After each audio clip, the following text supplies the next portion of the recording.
రవి గారు చెప్పండి, మీరు ఏమడిగారు? గోంగూర రొయ్యలు కూర కావాలి. సో ఇప్పుడు మనం ఖాళీ గిన్నె పెట్టుకున్నాం. దీంట్లో మనం కొంచెం ఆయిల్ వేసుకుందాం. ఆయిల్ ఎక్కువ పడుతుందమ్మా తక్కువ? అది మన ఇష్టం అండి, తినే వాళ్ళ అభిరుచిని బట్టి అన్ని మారిపోతుంటాయి. ఓకే, ఇలా వేసాం అంటే ముందు గోంగూర తయారు చేసుకుంటున్నాం. Okay okay. ఇలా కొన్ని పచ్చిమిర్చి వేసాం. టమాటా తమ్మి వేస్తాం, టమాటా కూడా వేస్తాం. ఈ రుచికి పులుపుకి బాగుంటుంది. ఇంతవరకు చాలు. ఓకే ఓకేనా? కొత్త ప్రాసెస్ ఉన్నట్టు ఉల్లిగడ్డలు కాదు. ఇదిగోండి, కొంచెం ఉప్పు కూడా వేసుకొని వాటిని అలా నూనెలో వేగనివ్వాలి. వేగనివ్వండి, కంగారం లేదు. చెప్పండి, ఇంకా మీ యాటిట్యూడ్స్ ఏంటి? ఏమేమి చేస్తుంటారు? నాకు ఏది లేదమ్మా, జీరో ప్రొఫైల్, ఫ్రెండ్ సర్కిల్ ఎక్కువ లేదు, స్నేహితుడితో ఎక్కువ ఉండా.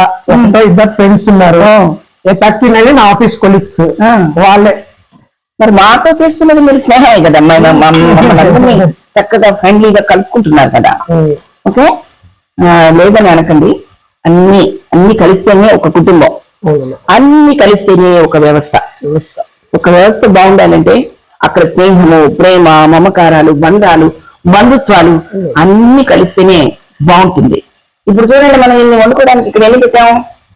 పచ్చిమిర్చి, ఉల్లిపాయ, అల్లం వెల్లుల్లి పేస్ట్, కారము, పసుపు, ధనియాలతో ఒక పౌడరు, టొమాటా, కొత్తిమీర అండ్ తాలింపు గింజలు. ఇన్ని ఉంటేనే కదా ఒక కూర రెడీ అవుతుంది.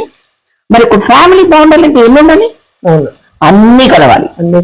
ప్రేమ, మమకారాలు, అభిప్రాయాలు, అన్ని అభిరుచులు కలవాలి కదా.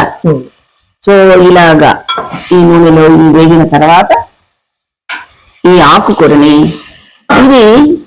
ఈ ఆకుకూర అంటే ఊరికే బిల్లీలా వేసేసుకునే కాదండి.